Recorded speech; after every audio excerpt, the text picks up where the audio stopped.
Let's start with Seattle, Detroit. That was zany. Kristine Leahy, that was nutty. That was zany. That was Ninja Warrior-like. There was also that was chaos. I would like to think that you know what Ninja Warrior-like means, but I know that you don't watch the show, so you have no idea. It was wild last night. Full disclosure, I'm from Seattle. It never breaks my heart. Wife's from Michigan, so little border skirmish there. My first thought last night, Detroit-Seattle. When Detroit fumbled the ball out of the end zone, my first thought was Seattle ball. Great play by K.J. Wright, because I didn't know the illegal bat rule. That's okay. I'm a talk show host. Refs need to know all the rules. Let me just say, though, I've never liked that rule. Not the illegal bat rule. This drives me crazy. I can love something but not like every part of it, okay? I hate the basic rule that if I fumble out of an end zone, it's your ball without you ever gaining possession simply because of where I fumbled it. If a friend bumped into me and I dropped my iPhone, he shouldn't get it automatically because I dropped it on the sidewalk and not the street. I don't like a society where I have earned possession, it is jarred from my hand, and at a certain location, it's yours. What? I hate the rule. I don't know why a team should ever lose. Call me zany, but to gain possession, you should first, I don't know, have to gain possession. I've never liked the rule that when you fumble out of an end zone, it's the other team's ball. It doesn't matter if it rolls out or you grabbed it.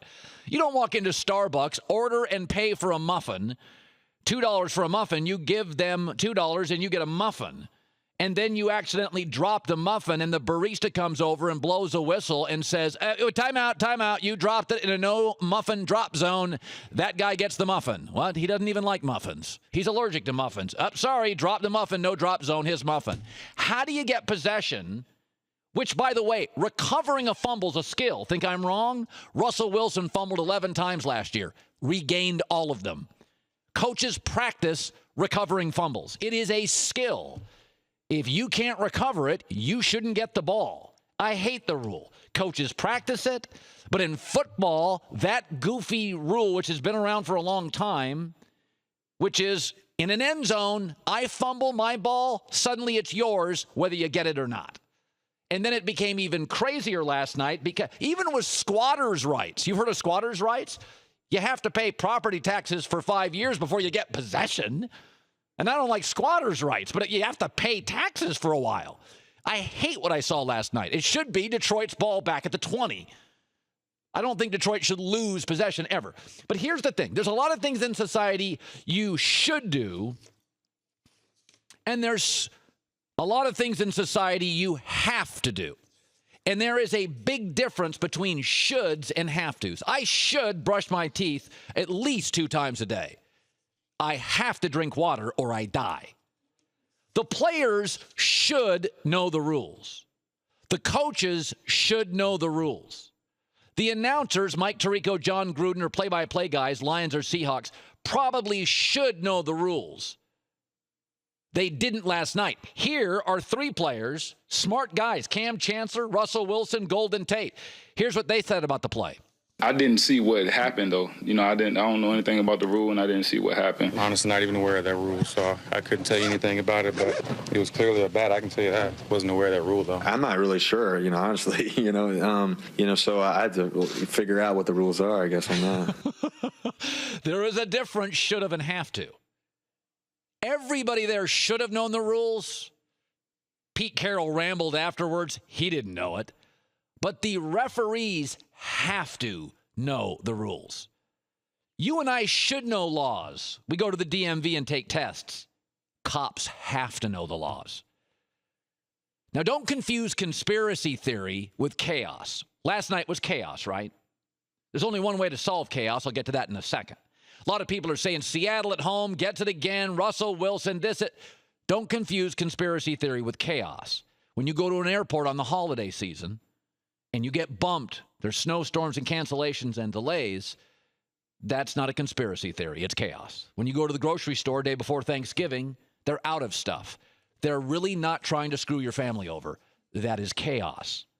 The problem becomes And for the record, chaos is a real thing. It happens all the time. It happens at airports. It happens at grocery stores. It happens in sporting events. It happens in families. Chaos is a real thing. Respect chaos. How do you end chaos? With competence, like with governments. We had chaos. We'll have chaos. But last night, yes, you had chaos. But rules are created to eliminate chaos. Last night, refs didn't know the rules. That was the problem. Governments have rules, even in wars, wartime rules. The problem is magnified when that governing body, that government, doesn't know the laws or doesn't adhere to them. Then what you have is the show Narcos on Netflix.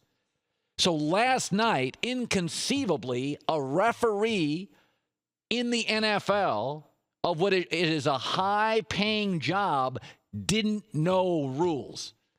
The chaos around it's fine. We've had a history in the NFL of chaos. I'm watching that game last night, and my first takeaway is KJ Wright's brilliant. I mean, because my takeaway is watching football all these years, even though I hate the rule, if you fumble the ball out of the end zone, it's the other team's ball. And I thought KJ Wright was like, hey, knock it out of bounds, our ball. Don't let a lion get to it. I just didn't know the rule. But I don't have to know the rule. Mike Tirico, smart guy. I don't think he and Gruden knew the rule. I listened to those players after the game. They didn't know the rule. Refs got to know the rule. So they're really, I'm going to bring Peter King on later and Mike Pereira. That is an instance where there is an increasing concern in the National Football League that we've got too many rules. And I've said this, comparing it to aviation again and planes. You need to be smart to be a pilot. You shouldn't have to be Stephen Hawking. I don't want a cockpit with too many levers. Because what will happen in chaos, turbulence, you lose an engine. I don't want to have a genius to figure out the cockpit. I want him to act naturally. What's happening now in football, there are so many rules. You officially have too many rules when the refs don't know the rules. I mean, forget the players, but we're getting to a point now, and I asked this to some of my guests last week, should you start peeling rules off, simplify the game? Games, businesses, it's just more fun when you don't have regulations. I'm kind of an anti-regulation guy.